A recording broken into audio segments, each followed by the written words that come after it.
morning guys, I am Prashant Talreja and I welcome you all in Let's Talk Science। तो guys आज हम लोग बात कर रहे हैं बायोलॉजी क्लास 11th के चैप्टर नंबर 1 के बहुत ही इंपॉर्टेंट टॉपिक का, जिसका नाम है बायोडाइवर्सिटी इन लिविंग वर्ल्ड।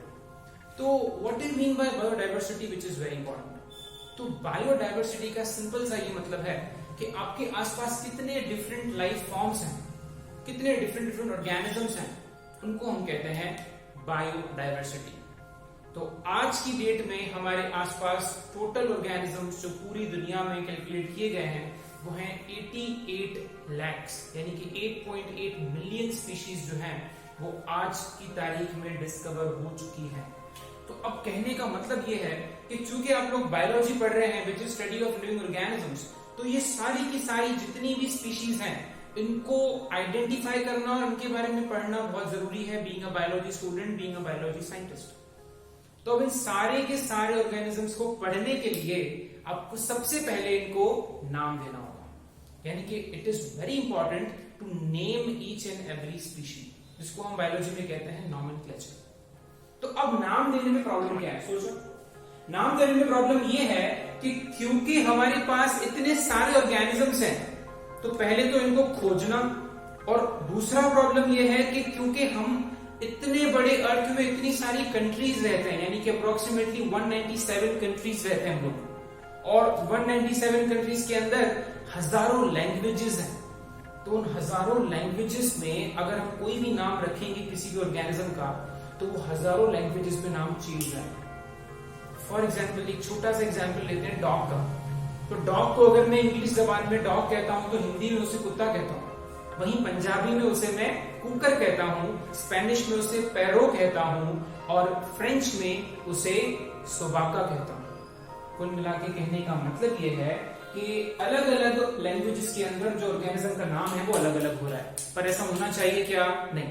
अगर ऐसा होगा तो कंफ्यूजन क्रिएट होगा। तो कोई एक ऐसा स्टैंडर्ड नॉमेनक्लेचर सिस्टम चाहिए था लोगों को जिसकी वजह से ये तय करें कि किसी भी ऑर्गेनिज्म का जो नाम है वो पूरी दुनिया में एक ही रहे। अब बहुत बड़ी टास्क थी, अब ये कैसे करें? इसके लिए कोई बड़ा अच्छा आइडिया चाहिए, बड़ा दिमाग चाहिए, साइंटिस्ट चाहिए। लोगों ने हैरान हो गए, बोले पता नहीं कैसे सॉल्व होगा कि नहीं। और जब ये सब चल ही रहा था तो एंट्री हुई हमारी कहानी की हीरो की। यस, और हमारी कहानी के हीरो का नाम है कार्ोलस लिनियस। जी हाँ, तो कार्ोलस लिनियस जो है वो आए सामने, और लिनियस महाराज ने क्या कहा, बहुत ही इंपॉर्टेंट, बहुत ही ध्यान देने वाली, बहुत ही दिमाग वाली बात कही। उन्होंने कहा यार समझो बात, प्रॉब्लम ये है कि सारी लैंग्वेजेस में अलग अलग नाम हो रहे हैं, इसीलिए नॉमेनक्लेचर प्रॉब्लम है। उन्होंने कहा एक ऐसी लैंग्वेज चुनता हूं जो डेड हो चुकी है, यानी जिसमें अब मॉडिफिकेशन की गुंजाइश नहीं है, और अगर मैं उस लैंग्वेज में नॉमेनक्लेचर करूंगा तो वो सालों साल तक वही रहेगा। Very good. तो उन्होंने लेटिन लैंग्वेज का यूज किया। कौन सी लैंग्वेज स्टूडेंट्स? लेटिन लैंग्वेज, यानी कि लातोनी भाषा का प्रयोग किया। यानी कि Carolus Linnaeus first proposed that nomenclature should be in Latin because Latin is a dead language. और फिर लोगों ने कहा अरे भाई वाह वाह वाह, क्या बात है, बढ़िया, लेटिन लैंग्वेज में एकदम अच्छा लग गया एकदम से। लेकिन फिर कुछ लोगों ने पूछा यार ये तो समझ में आ गया कि लेटिन में करना है, लेकिन करना कैसे है, तरीका क्या है? तो कार्लस ने कहा सुनो, बहुत ही सिंपल, जब भी आप नामकरण करने जाओगे किसी ऑर्गेनिज्म का तो सबसे पहले तो आप उसको आइडेंटिफाई करो। क्या करो? उसको identify. So the first step is identification. Very good. बोले आइडेंटिफाई कर लिया, अब आइडेंटिफाई करने के बाद उसको क्लासिफाई करो। क्या करो? उसको क्लासिफाई करो, यानी कि क्लासिफिकेशन। क्लासिफिकेशन का क्या मतलब है? देखो बड़ा ही सिंपल एग्जांपल से मैं समझाता हूं। मान लो एक स्कूल में 1000 बच्चे पढ़ते हैं, ठीक है। अब अगर 1000 बच्चों को मैं एक साथ पढ़ाऊंगा, अलग अलग क्लास के बच्चों को, तो बहुत ही प्रॉब्लम होगा। क्यों? क्लासिफिकेशन ही नहीं है भाई, सब एक साथ सबको पढ़ा रहा हूं। लेकिन अगर उन्हीं 1000 बच्चों को मैं क्लासिफाई करके पढ़ाऊंगा कि क्लास 1 के अलग, क्लास 2 के अलग, क्लास 3 के अलग, कैटेगरीज में उनको बैठा के पढ़ाऊंगा तो आसान होगा।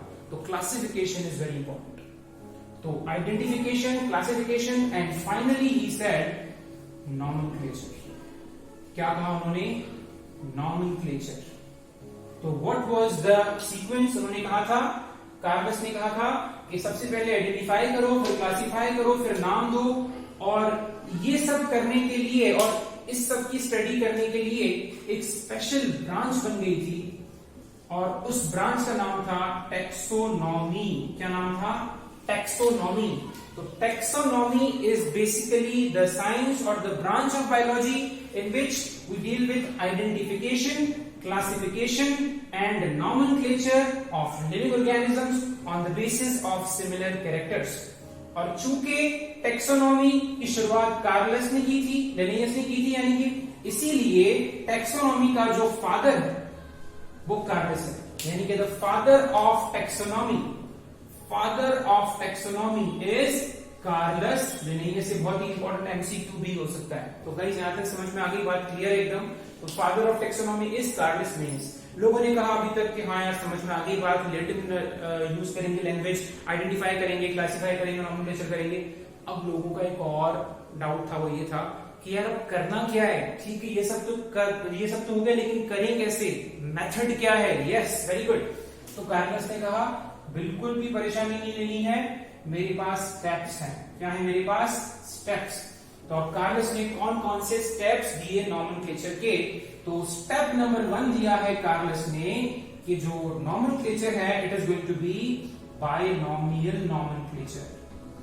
क्या कहा उन्होंने? Binomial nomenclature. इसका मतलब क्या है? इसका मतलब यह है कि जितने भी नाम होने वाले हैं अलग अलग स्पीशीज के, अलग अलग ऑर्गेनिजम्स के, वो दरअसल 2 नाम होंगे। जैसे हमारे में होता है फर्स्ट नेम एंड सरनेम। इसी तरह से किसी भी ऑर्गेनिज्म के 2 नाम होंगे और वो 2 नाम कौन कौन से होंगे? देखो जरा, वो 2 नाम होंगे कुछ इस तरह। पहला नाम होगा हमारे जीनस का, अब ये जीनस क्या होता है मैं थोड़ी देर में बताऊंगा। और दूसरा नाम होगा स्पीशीज का। ओके, तो क्या कहा भाई रूल नंबर 1 में? That the nomenclature is going to be binomial. Binomial यानी कि 2 शब्दों, 2 वर्ड्स वाला, और उसमें पहला वर्ड होगा जीनस और दूसरा वर्ड होगा species. Very good. Second rule उन्होंने कहा वो ये कि जब भी आप जीनस का नाम लिखोगे तो जीनस के नाम में जो फर्स्ट लेटर है that is going to be, first letter is going to be capital. तो जीनस के नाम में पहला लेटर कैपिटल होगा और स्पीशीज के साथ ऐसा नहीं होगा। स्पीशीज के नाम में जो फर्स्ट लेटर है इट इज स्मॉल, यानी कि सारे के सारे लेटर्स जो है वो स्पीशीज में स्मॉल होंगे। हमने कहा ठीक है जी, ये रूल भी समझ में आ गया। फिर वो कहते हैं तीसरा रूल याद रखना, क्योंकि ये सारे के सारे नाम किस लैंग्वेज में है? लैटिन लैंग्वेज में है। इसीलिए थर्ड रूल जो हमारे कार्लस महाराज ने निकाला वो ये निकाला कि अगर तो आप टाइपिंग में कोई भी नाम लिख रहे हैं, कोई भी बायोलॉजिकल नाम अगर आप टाइपिंग करते हुए लिख रहे हैं, तो फिर आपको उसको इटैलिक फॉन्ट में लिखना पड़ेगा। किस फॉन्ट में लिखना पड़ेगा? इटैलिक फॉन्ट में, क्योंकि इटैलिक फॉन्ट में लिखने से ये पता चलेगा कि वो जो नाम है वो लैटिन भाषा से डिराइव है। लेकिन अगर आप टाइपिंग नहीं कर रहे हैं, यानी आप हैंड रिटन, जैसे मैं बोर्ड पे लिख रहा हूं, तो अगर तो हैंड रिटन है तो हैंड रिटन नाम को हमें अंडरलाइन करना है। क्या करना है जी? Very good. हैंड रिटन नाम को हमें अंडरलाइन करना है। तो यहां तक के तीनों रूल समझ में आ गया। पहला रूल था बायनॉमियल नॉमेनक्लेचर में कि बायनॉमियल नॉमेनक्लेचर होगा, यानी कि 2 नाम होंगे। दूसरा रूल ये था कि जीनस का जो फर्स्ट लेटर है वो कैपिटल होगा, स्पीशीज का फर्स्ट लेटर स्मॉल होगा। और जो तीसरा रूल है वो ये है कि टाइपिंग करते वक्त इटैलिक्स फॉन्ट में लिखेंगे और हैंड रिटन वक्त अंडरलाइन करेंगे। अब एग्जांपल में आपको मैं दिखा देता हूं। फॉर एग्जांपल हम एग्जांपल लेते हैं हमारा खुद का, यानी कि इंसान, और इंसान का नाम आप सबको पता है, हम सबको पता है। एक बार जोर से चिल्लाएंगे मेरे साथ, 1 2 3, homo sapiens. Very good. So example में है होमो सेपियंस यानी कि ह्यूमंस। तो ये रहा होमो। होमो हमारा जीनस है, तो जीनस का पहला अल्फाबेट मैंने जो है बड़ा लिखा है। उसके बाद OMO होमो, और सेपियंस में सारे छोटे रहेंगे, तो SAPIENS होमो सेपियंस। और अब चूंकि मैं इसको हैंड रिटन कर रहा हूं इसीलिए मुझे इसको अंडरलाइन करना है, सो होमो सेपियंस। यहां तक की सारी बातें समझ में आ रही हैं, आ चुकी हैं। एक और चीज जो थोड़ी सी एडिशनल चीज है मैं इसमें ऐड कर रहा हूं, ये है कि बाद में ऐसा प्रस्ताव भी रखा गया है कि चूंकि कार्लस लिनेयस ने इन सारे नामों को सबसे पहले हमें बताया तरीका कि इनको कैसे रखना है, इसीलिए उनकी याद में कभी कभी जो नाम है उनके आखिर में हम लोग लिन भी लिखते हैं। क्या लिखते हैं? लिन। लिन स्टैंड्स फॉर लिनेयस, यानी कि कार्लस लिनेयस ने इसको डिस्कवर किया है। तो साइंटिस्ट का नाम शॉर्ट फॉर्म में, एब्रिविएटेड फॉर्म में एंड में आता है। ये कभी कभी होता है, किसी किसी बुक में इसका जिक्र है, किसी में नहीं है।